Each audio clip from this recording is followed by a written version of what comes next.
In the beginning, when God created the heavens and the earth was a formless wasteland, and darkness covered the abyss, while a mighty wind swept over the waters.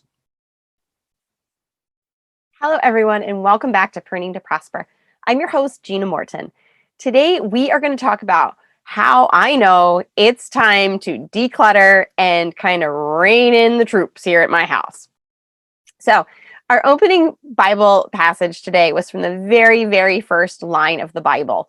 And in the beginning, when God was creating the earth, it was chaos.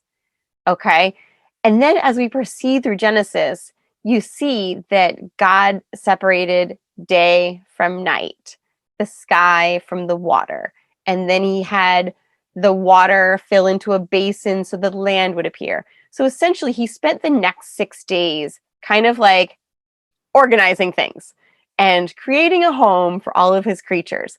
And that's exactly what I need to do. And maybe you need to do too if you're feeling like chaos going on. I have this kind of invisible threshold of what I can handle as far as mess and clutter goes. And everyone's level is different. So some days you might come to my house and it looks really good. And then there's other days where it looks like a hot mess, but I'm totally fine with it. And then something happens that I'm just kind of triggered and it's like, okay, it's time to rein it in and it's time to organize just like God organized all of the earth and the universe. So that's actually part of my intro for the podcast is we serve a God of order, yet our house is always a mess. And I'm going to give a shout out to my friend Christy from Pittsburgh because she joined one of my live Zooms one day and she's the one that actually said that to me, that we serve a God of order. And I thought, oh my gosh, I love that. That's so true. And I never thought of it that way. So thank you to Christy for pretty much giving me one of my lines in my intro. But I think it also goes to show that we, at our core, crave order. And when things are chaotic, it's just not our normal sense of how we like to be. And again, that level is different for all of us. I knew it was time to declutter because my kids weren't even home for summer for an hour practically. And I was like, oh my goodness, why didn't I sign them up for camps? So we don't have a problem with dirty laundry. We tend to have a problem with clean laundry. And it might be the basket is full and it needs to get folded, or it is folded and people need to take their things up to their room. Or sometimes if I'm feeling ambitious, I'll fold everything because I really don't mind folding. And I just put it on everybody's bed and then they have to put it away when they get home from school. But I noticed in my two little girls, they share a room. They're 6 and 8. And their room is so cute when it's pulled together. But it was not looking so cute on this particular day where I probably like reached my threshold. And the piles of clean folded laundry were getting to be like the Leaning Tower of Pisa at the foot of their bed. They each have a footstool. And then what happens is the pile eventually will fall over. It'll end up on the floor. And then those clothes end up back in the laundry because they're like, well, they were on the floor and they're dirty. And I'm like, well, they're still perfectly folded, you know? And there's nothing I can't stand more than doing the laundry and seeing a perfectly folded t-shirt. Oh my gosh. You want to get me started? Put a folded t-shirt in the laundry. But anyway, I knew it was time. Their room was just getting out of control. And they have these white matelassé coverlets on their beds. And by the grace of God, I found matching twin size ones back when I first had two little girls in that room. So, and I did recently wash them and bleach them and like they're looking so crisp and white. And I go in their rooms and I'm like, where are your covers for your beds? And they were shoved under the bed. I'm like, oh dear, it's time. It's time. So one of the things, you know, when I go into a client's home, I try not to judge why they've done anything. So I'm trying not to judge my children. So I say to them, why are they under your beds? You know, and actually they had a perfectly logical answer. It's just too hot for them. So I said, okay, And now this is another part of this episode is me coming to the realization that it's not always going to look how I want it to look. And while I do want their beds made really cute with the pillows and the stuffed animals and all that, I would rather have order. So I said, okay. So I took the matelassé coverlets out from under the beds and I folded them nicely and I put them in the closet for fall. So now all my girls have on their bed is a sheet, and they just have to make their beds in the morning by pulling up the sheet, putting the pillow. If they want to throw some decoratives on there, great. Perfect. So that was my first lesson on the first day of summer is I have to let go of how I want things to look.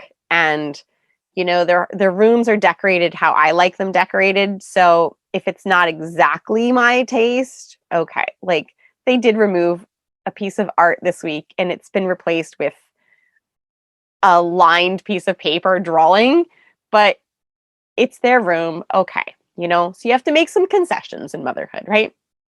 So anyway, the other thing, when I get calls from parents that are totally overwhelmed with just the mess, a lot of times they call me because they think I'm an organizer and they want me to organize all their stuff. But really, that's not what I do, first of all. You can't organize clutter. And just because you buy the pretty bins and the pretty baskets doesn't mean that your kids are going to actually put the stuff away. So really, the problem is it's just too much stuff. Like 99% of the time, it's just too much stuff. Even if you feel like it's really minimal, it might still be too much for your kids. And my general rule of thumb is it should be 1 minute of cleanup per year of the child. So if you have an 8-year-old, it should be 8 minutes for them to clean up whatever area that you're asking them to clean up. Anything that's still left out after the 8 minutes is just too much. It's just too much. And I know a lot of moms don't want to hear that because they're like, I love all their stuff. I love all their clothes. But when like the clothes are just not being treated well and they're just being shoved or they're being like stuffed into drawers or they're pulling things off the hangers and just leaving them on the closet floor, it's just too much. Okay. And kids really, I mean, if you went anywhere else in the world, children do not have the amount of stuff that American children have. So don't feel guilty that, oh my gosh, your kid doesn't have like a new pair of pants for every day of the week. Like, do they really need 7 pairs of pants? I don't think so, So, and I do laundry every night. That's just my system that I do. So my kids really don't have a lot of clothing, nor do they need a lot of clothing. First of all, they wear a uniform to school. So, and they only have one bottom, like one skirt, and they have 2 tops plus a gym uniform. And I do laundry every night. And I just so I'll tell you in this episode, we decluttered. Okay. So anyway, so let's get to their room. Every season, or when I hit my threshold, we have what we call a fashion show. And the things I'm trying to teach my kids are the same things I'm trying to teach my clients, is that, these are the life skills that they're not learning in school. So if your kids have all this clothing, I say to them, do you love it? Like, does it even fit? Is it totally stained? Like, let's take a good, honest look at everything. And the other place where I had to just kind of push my feelings aside is I buy my kids clothing that I think is really cute. Do they always wear the clothing that I think is really cute? No.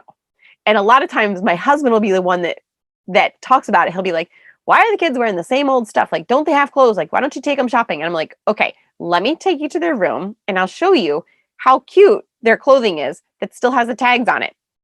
They just don't like it. And sometimes they even say they like it in the store, but then when they get home, it's scratchy or, they're just like us. Like, it's just not what they love. And it's very frustrating, but it is what it is. And they're just like us. They wear 20% of their wardrobe 80% of the time. So I took my 8-year-old and I do have a bin of bigger clothing for everyone in the basement. So it's just like one bin for all 4 kids. And I might throw in that bin stuff that I find on sale that I think, oh, it's just cute. Somebody might wear it someday. really cute things from an older sibling that I'm not ready to part with, that I might hang on to, that goes in the bin. But for the most part, I really don't like my kids wearing hand-me-downs. One, because I don't buy my kids a lot of clothing. It tends to get worn out. So we just donate it at the end of their term with it. And two, I have 3 girls. By the time clothing gets to a third kid, I'm tired of looking at it.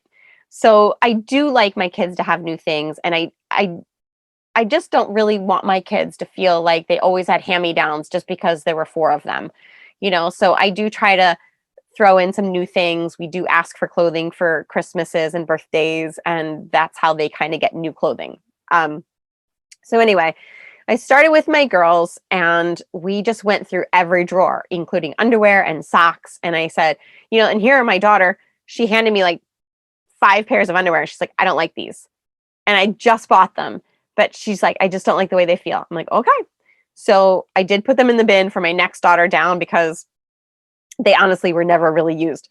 So I'm saving those. We went through socks. We minimized socks.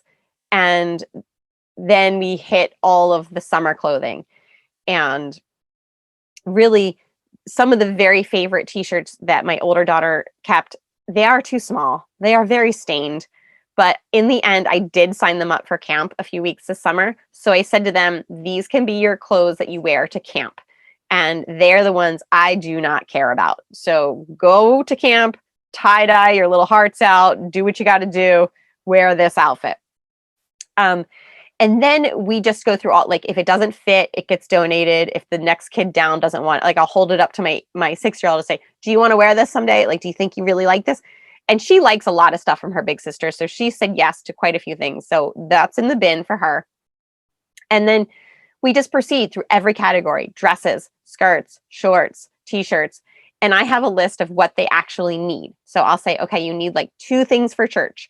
You need 2 cute sort of outfits for going to barbecues or things like that where we're going to see other people. You need play clothes and bathing suits and a cover up. And then I just make a list of what they actually need. And then we go shopping. So that's kind of the carrot that like the kids are all kind of waiting, or the reward, I should say. They're waiting for, like, what do we get new? And it sounds like, oh my gosh, I can just buy my kid all new clothes. No, you're not going to need that much stuff. So we, in the end, my oldest daughter needed a pair of dressy shorts. My middle daughter needed 2 bathing suits, and I think that's it. So really, all total, it was like maybe $50 for me to go to Target and buy these things, which is another thing. I'm not opposed to cheap clothing from Target and Walmart for summer if it's a 1-season thing. We got rid of all of the school uniforms. They'll get all new uniforms in the fall, other than the bottom. The skirts are fine. Our school has white polo shirts, which I don't know who was on that committee, but the most ridiculous choice for an elementary school shirt color I've ever seen in my life.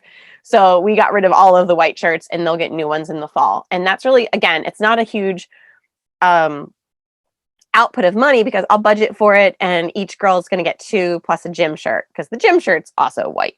Lovely.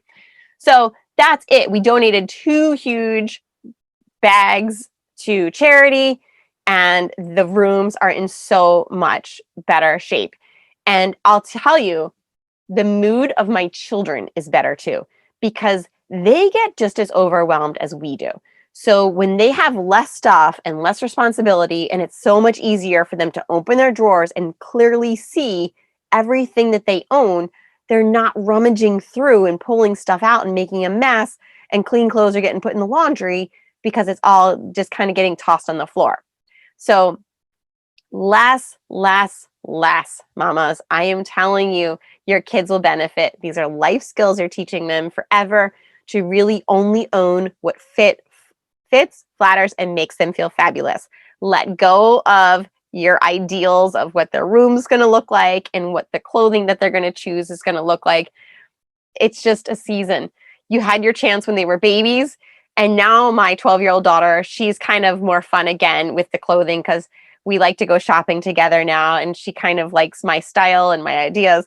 So I think it's just a little season that they're wearing these clothing that makes my, I'm like, okay, whatever. But let them have fun and have a great summer. And definitely, if you're feeling overwhelmed, declutter, declutter, declutter. Take care and have a great week. I will see you on Saturday for a 5-minute declutter with me. I'm also going to be putting in the show notes a wait list if you want to sign up. My program my coaching program is called Pruning to Prosper. That's where the name of the podcast came from. I will be having a new course starting in the fall, and it's an 8-week course where we talk about pruning away the things standing between you and the woman God has called you to be. So we do budgeting, decluttering, meal planning. We talk about routines. We talk about finding your tribe. And you're going to meet a great group of women. You get, depending on how many women sign up, we either have, one person per week in the hot seat where we focus on that woman. If we get more than 8 women that sign up, then we're going to just raise our hand in Zoom and take turns in the hot seat. And it's really fun. And the girls, you'll find your tribe within these women because they're just all wonderful. And I believe that God brings the group together. So whoever is there is meant to be there. Have a great week. I will see you on Saturday. Take care. Bye-bye.